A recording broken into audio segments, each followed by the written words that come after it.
Step into a world of romance and mystery with Tamora Rose. Today we're reading Chapter 17 of Child of the Wind. Birds thrilled outside the window as the sun streamed in, intent on pulling every last person on the estate from slumber. Canace, typically an early riser, blinked her eyes open. It wouldn't be long before the noon meal was served. How had she slept so late? Then she remembered the events of last night, and when she did, her face turned a dull red. Memories of Jett's hands covering her naked body flooded her until she curled up into a little ball and promptly realized she was still completely naked. Afraid of what he'd think of her, she raised her head, only to find him gone. She sat up and glanced around the chamber, but it was empty. Even the lambs were missing. Canace sat up, intending to look for him, and promptly sneezed. The room itself was dusty and clearly in need of a good cleaning. In her exhaustion, she hadn't really noticed last night. Today, with nothing and no one to distract her, she couldn't help but see the filth in the corners, the broken window, and the dust dancing upon the air. It was appalling. Since she had nothing else to do at the moment, Canace decided to get up and find some clean clothing. Her shift from yesterday had been tossed near the hearth, but she wanted something fresh. Beautiful clothing always made her feel more confident, especially when that clothing was something she had not been wearing for 2 days. Someone, probably Dolly, had brought up their things, so clean clothing was close at hand. With a quick glance around the room to be sure she was truly alone, Canace snuck out from beneath the warmth of the blankets and dressed as quickly as she was able. The tiny buttons required some interesting contortions to fasten, but even that took only a moment. Because she didn't care much what anyone thought, she wore only the shift and the gown. She didn't even bother with shoes. Because of this, she made no noise at all when she scampered down the wide marble steps that still hadn't been swept. At least the curtains had been pulled back and the doors flung wide, allowing plenty of light to penetrate the manor. She wouldn't trip. Her foot caught on a piece of debris and she tumbled forward, desperately trying to catch herself with her hands. As she lost her balance and hurled forward, she almost screamed. Her knees scraped against the sharp steps and her hands slapped against the floor, breaking her fall before she could truly injure herself. Luckily, she'd only fallen down 3 stairs. Any more than that, and she might have been truly hurt. Though her hands and knees ached, Canace bounded to her feet and scrambled toward the door. There were sounds coming from out there. Sounds meant people. After wandering through a manor that was practically deserted, she desperately wanted to see someone. Anyone. The courtyard was filled with people. Men unloaded wagons, women carried chickens, and her patrol stood in the middle of all the chaos, shouting out orders. Not sure if she would be in the way, Canace just stood there outside the manor doors and waited, scraping her toe along the smooth stones of the courtyard as she did so. He turned and saw her almost immediately. Waving a hand to indicate that the servants should continue their efforts, Jett made his way toward her. When she shuffled her feet and blushed, he knew what occupied her thoughts. He too thought of last night. She'd been lovely by firelight. She was no less beautiful by the bright light of day. In her pink gown, however, she looked little more than a child. He'd have to remember that she was young and innocent and treat her accordingly.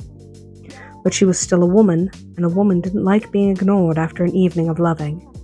Though he'd left her a virgin, she'd expect an acknowledgement of their time together, and so she'd get one. He came to a stop in front of her, expecting her to glance up. When she didn't, he grinned and took her hand in his, raising it to his lips. "Good morning, lovely," he said. Receiving no response, he nibbled at the tender flesh between her thumb and forefinger. Her swift intake of breath made him chuckle. Canace tried to free her hand, but met with no success. "Someone will see," she whispered. "Then let them see." He stroked the back of her hand before releasing it. "They'll have to get used to it eventually." Before she could respond, his lips met hers in a searing kiss, one that made her forget their audience. Liquid fire coursed through her body until she could think of nothing but his lips on hers and his hands on her body. Wanting more of him, she groaned into his mouth and stood on her tiptoes. His arms came around her, making her feel safe and warm, but his lips abandoned her, causing her to moan in disappointment. "This certainly isn't the time for that," Jett said gently, smiling down at her as he stroked her back. "Later, I promise." Since they'd already established that he was a man of his word, Canace flushed and nodded. Her eyes wandered back to the activity in the courtyard. There seemed far too many people, or at least quite a few more than there had been yesterday. Where did all these people come from, she asked, just a little breathless. Most are yours, he pointed out. They were here, mostly trying to avoid the steward's men. The rest came from Suffolk. I sent word that more hands were needed not long after we arrived.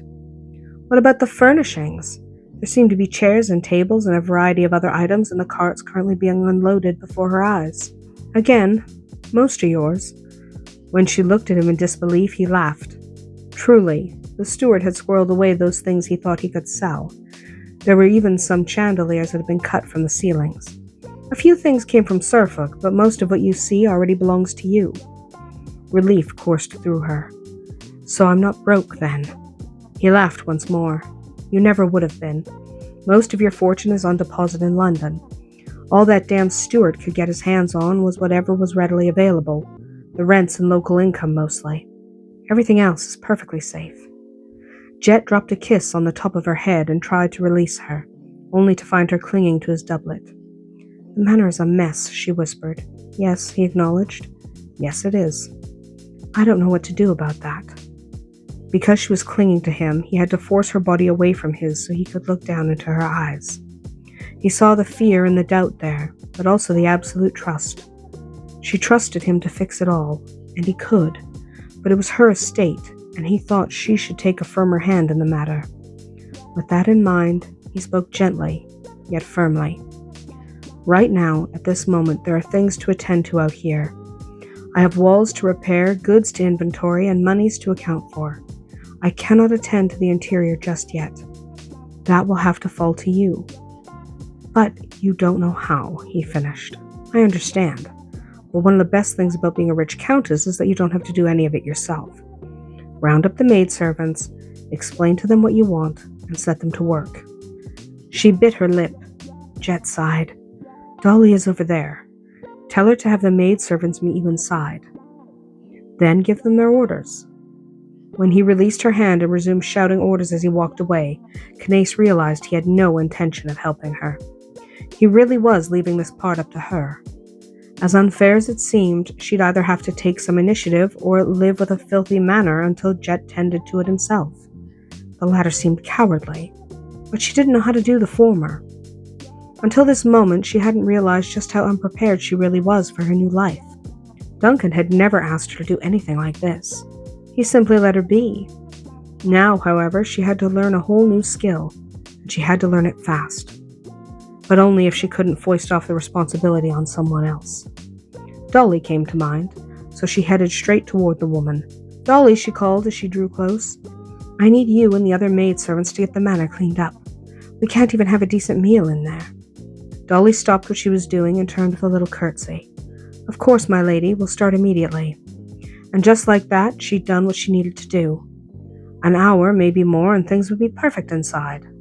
Well, maybe not perfect, but at least the bedchamber she slept in might be clean.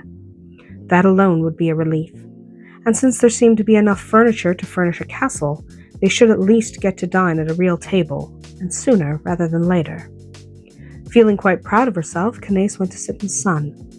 Bentley joined her, and together they watched the servants go about their labors. An hour passed as the sun blazed overhead. People and animals came and went. Stones were carted away or reset, and someone occasionally yelled at someone else for dropping something. It was all very amusing, at least for Canace, but eventually even she got bored and decided to check on the progress inside. Surely that bedchamber was now clean and sparkling, with a fire blazing and candles everywhere.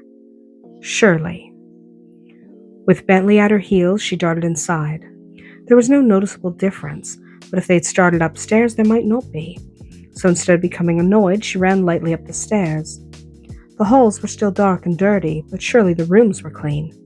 She opened the nearest door, assessed the horrid state of the bedchamber, and quickly pulled the door shut. Fingering the servants while furiously working on the master bedchamber, she kept moving. No one was in the master bedchamber. What was worse, it looked exactly as it had when she first awoken. Even her shift was still lying there where Jett had tossed it last night. Where was everyone? Deciding to find out, she marched from the room. Bentley, sensing her irritation, barked twice and walked at her heels. The upper floors were all bare of anyone at all, so she went below searching for anyone. But it wasn't until she approached the kitchens that she finally heard something. As she entered the kitchens, she saw Dolly and the others hard at work. They were scrubbing floors, chipping something nasty out of the ovens, and clearing away broken furniture. Satisfaction and irritation warred within her. "Dolly," she finally called. The servant dropped what she was doing and turned. "My lady?" Not wanting the other servants to overhear, Canace motioned Dolly closer and stepped out of the kitchens. When the servant had followed, Canace searched for words that were both kind and to the point. "I was hoping you would have straightened the master bedchamber by now." Dolly frowned in confusion. "My lady, you made it clear that your priority was to be able to have a decent meal. To do that, we must first tend to the kitchens. They are a bit of a mess." They certainly were. Canace had seen that for herself. And thinking back, she had said she wanted a decent meal. Suddenly unsure of herself, Canace bit her lip. Dolly smiled gently. "I can see your need of your own sanctuary, my lady. If you will permit, I will take 2 maids with me upstairs and we'll see what we can do. It will slow the work on the kitchens, but eventually everything will get done." Canace nodded in relief. "Thank you, Dolly. I'd like that." "If I might suggest," Dolly said as she turned to leave, "you might want to settle yourself. It could be a long wait. Is there something you enjoy doing? Riding, perhaps?" Canace brightened immediately. "I think I will. Thank you, Dolly." Why hadn't she thought of that? As she scampered back outside, spirits lifted, she decided to ignore Jett. He might want her to supervise the servants, but Dolly had things well in hand. There was absolutely nothing wrong with heading off to have a little fun. What could she do anyway? Dolly clearly had everything under control. With Bentley at her heels, she rushed towards the stables. "Where are you going?" Jett snapped as he grabbed Epona's bridle a few moments later. She looked at him like he'd lost his mind. "Riding." Obviously, but where? Now she was getting annoyed. "This is my land. I thought I'd see some of it. Or is that not what your lordship would prefer?" She was practically bristling and her voice had risen, so Jett made an effort to speak calmly. "Canace, this isn't Scotland. It's not safe." "Do you really think Scotland is safe?" Canace tossed her head in indication. "It is far more dangerous than the English countryside, I assure you. If we're not worried about brigands, we're worried about wolves. I can take care of myself." No, she couldn't, but he had more sense than to say that. He was only beginning to realize that dealing with Canace was very much like dealing with an unbroken foal. Patience and gentleness were needed, but occasionally a touch of the whip was called for. He'd try cajoling her first, but if that didn't work— "I have no doubt that Scotland is dangerous," he began. "But I have no way of knowing if all the Stuart's men have been found and apprehended, and the last thing you need is to be found by them." Canace bit her lip but refused to give in. "I'm going riding." "Can you wait 10 minutes?" he asked, keeping a firm grip on the bridle. "I will go with you, but there are just a few things I must attend to first." A little deflated, she glanced down at her hands and said, "I'm bored." There was no excuse for that, but this seemed a poor time to point it out. "Then a ride will do you good. Just wait 10 minutes. "All right," she sighed. "I'll wait." "Come," he held up his arms to help her down from the saddle. "I'll wait for you," she insisted. Jett gave her a look that clearly told her he didn't believe her. With a grin, Canace slipped from Epona's back and let him catch her in his arms. They both knew she had no intention of sitting and waiting. The only way Jett was going to keep her from riding out was to keep her off the horse. A wry grin split his face as he led Epona to a nearby tree, tying her in place where he could keep an eye on the mare. Canace giggled at his perception. Her laugh made him chuckle. "And just in case," he said as he took her arm, "you're going to stay with me." She rolled her eyes as he led her away from the horse. "Don't you trust me?" "No," he laughed. "No, I do not." "That's very wise of you." Though she should have been annoyed at his high-handedness, Canace instead found herself vastly amused. Perhaps marriage to this man wouldn't be so bad. Her bright face smiled up at him as he settled her on a blanket upon the soft grass. Content to watch him work, Canace decided to stay put. Just this once. That's it for today. If you enjoyed this chapter, stay tuned for more tales of romance. Until we meet again, may your days be filled with passion and just a touch of magic.